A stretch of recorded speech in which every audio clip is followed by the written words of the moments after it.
नमस्कार दोस्तों, मैं आपका मित्र साथी BL प्रजापति मोटिवेशनल स्पीकर।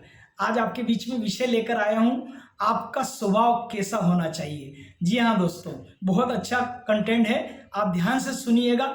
एक एक बातें आपके अंदर 200% परिवर्तन लाएगी। बने रहिए हमारे साथ। आइए दोस्तों, वीडियो शुरू करते हैं। तो आप हंसमुख हमेशा रहे, अपना स्वभाव प्रसन्न रहना चाहिए, चित्त प्रसन्न रहना चाहिए। आप यदि प्रसन्न चित्त रहेंगे तो जहां जाएंगे आप सफलता आपको निश्चित रूप से मिलेगी। दूसरी बात है दोस्तों, आप घर से निकले तो कुछ खा पी के निकले, नाश्ता वगैरह जैसा भी, भूखे नहीं निकले। कहते हैं कि जो घर से अगर भूखे निकलता है वो बाहर धक्के ही धक्के खाता है। इसलिए जो भी हो, अपने घर का सूखा हो, अच्छा हो, ताजा हो, जो हो, जैसा भी हो, घर का आप कुछ खा के निकले तो इससे क्या आएगा, आपकी सफलता झोली में आएगी। आप भूखे नहीं जाए घर से। आगे और हम बात करते हैं दोस्तों, आपकी बात को, मतलब आप किसी की भी बात को सुने तो थोड़ा सा ध्यान से सुने। क्योंकि आजकल क्या है कि लोग बोलने में बहुत ज्यादा एक्साइटेड होते हैं। अरे मेरी बात सुनो, ये क्या कहा आपने, मेरे साथ तो ऐसा हो गया, मेरे साथ तो ऐसा हो गया। अरे सामने वाला व्यक्ति क्या कह रहा है, आप उसकी बात तो सुने। तो आप ध्यान से सुने किसी बात को, और फिर उत्तर देने से पहले आप सोचे कि मैं जो शब्दों का प्रयोग कर रहा हूं क्या सही है। अच्छे से सोच समझ कर बोलना चाहिए, तोल मोल कर बोलना चाहिए। शार्ट बोले और मधुर बोले और हितकर बोले। तो आप वाणी में अगर आप जो है ये मिठास लाएंगे तो आपकी तरह लोग आकर्षित होंगे और आपका काम आसानी से बनेगा। एक बात और है, दो जने जब आपस में बात कर रहे हैं तो आप बीच में अपनी बात न रखें। मान लो कोई बात कर रहे हैं, किसी सोशल एक्टिविटी में मिले, शादी ब्याह में मिले, या बहुत जने दो मित्र काफी दिनों के बाद कोई इंपॉर्टेंट बात कर रहे हैं और आप बीच में जाके वहां पे तर्क दे रहे हैं, क्या हुआ, कैसे हुआ, अच्छा अच्छा अच्छा अच्छा। क्यों भैया तुम उनकी बात में अड़ंगा कर रहे हो, काफी दिनों के बाद मिले।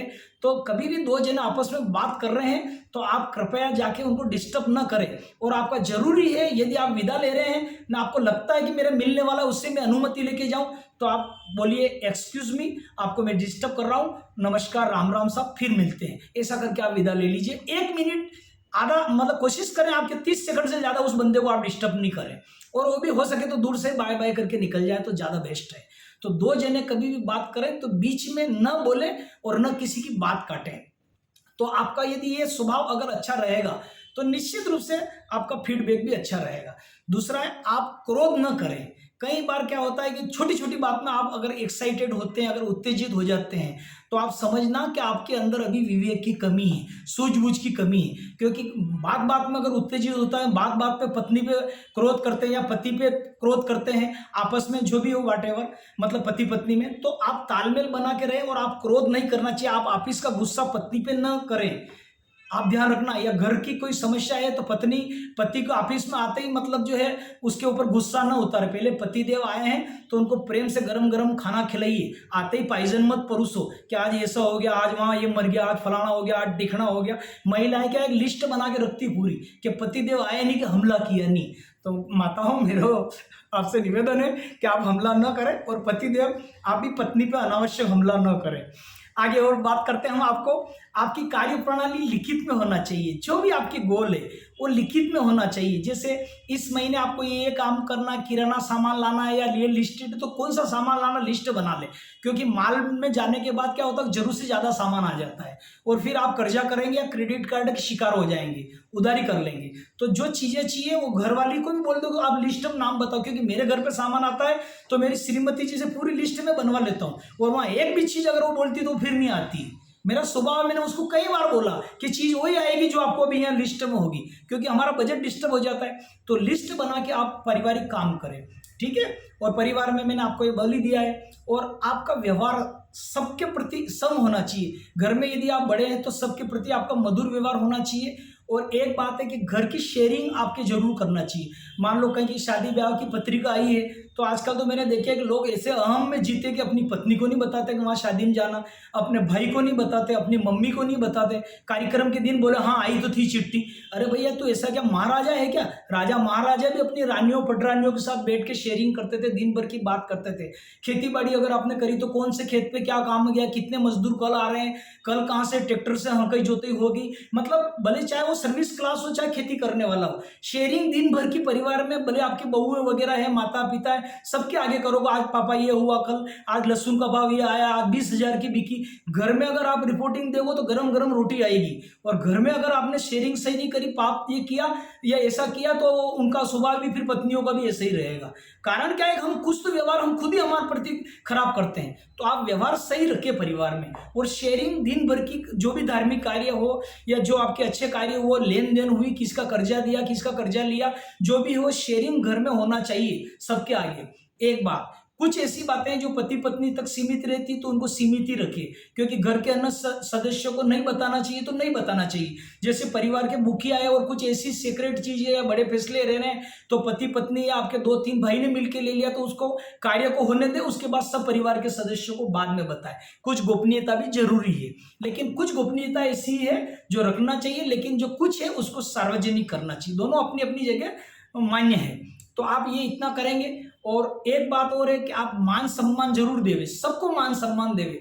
आप छोटों से बड़ों से देखो, give respect and take respect, मैं बोल रहा हूं। आप सम्मान दोगे तो सम्मान मिलेगा, और सम्मान नहीं दोगे, अपने अहम में रहो तो कोई भी नमस्कार नहीं करेगा, धीरे धीरे सब कट जाएंगे।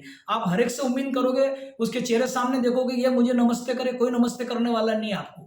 तो आप जितना अभिवादन पूर्वक सबका वंदन कर सकते हैं। घर में आए तो आप हंसमुख बोल के, घर में आपके मेहमान आए तो उनसे आप खड़े होकर वेलकम करिए, चाय लेंगे, कॉफी लेंगे, आपको आने में कोई दिक्कत तो नहीं, आप यहाँ विराजिए। आप चाय फीकी लेंगे, मीठी लेंगे, इस पे मिठास बोलो। तो ये मिठास बोलने से क्या होता है, जो स्विच वर्ड्स होते हैं, इससे हमारा काम जल्दी होता है। पुराने लोग उठ के क्यों करते थे, राम राम, जय श्री कृष्ण, पधारना साहब, और उनको दरवाजे तक, गेट तक छोड़ने जाते हैं, क्योंकि स्विच वर्ड जितने भी मीठे शब्द हैं ये हमारे जीवन में मेरेकल करते हैं, चमत्कार करते हैं। और मेरे साथ तो बहुत मेरेकल हो ही रहे, आप देख ही रहे हो। तो उसका एक कारण है कि आप अपनी भाषा शैली में सुधार करें, अपने स्वभाव में सुधार लाए।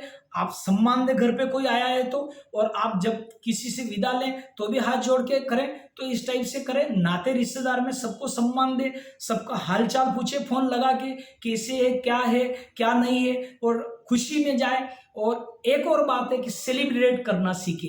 किसी की अगर मान लो एनिवर्सरी है तो उनको बधाई हो, भाभी जी आपको बधाई हो, भैया जी आपको बहुत बहुत बधाई हो, या बहुत ज़्यादा नज़दीक संबंध है तो केक लेके पहुंच जाइए और उनका मुंह मीठा करवाइए, वहाँ जाके मिठाई का डिब्बा लेके जाइए। सेलिब्रेट करना सीखिए। किसी का जन्मदिन है तो आप पूरे सुबह सुबह आप पूरा विश करें। तो देखो, खुशियां बांटने से खुशियां लौट के आएगी, गम बांटने से गम लौट के आएगा। सवाल इस बात का नहीं कि आपने क्या बांटा है, आपने जो बांटा है वही आपके पास रिटर्न आएगा।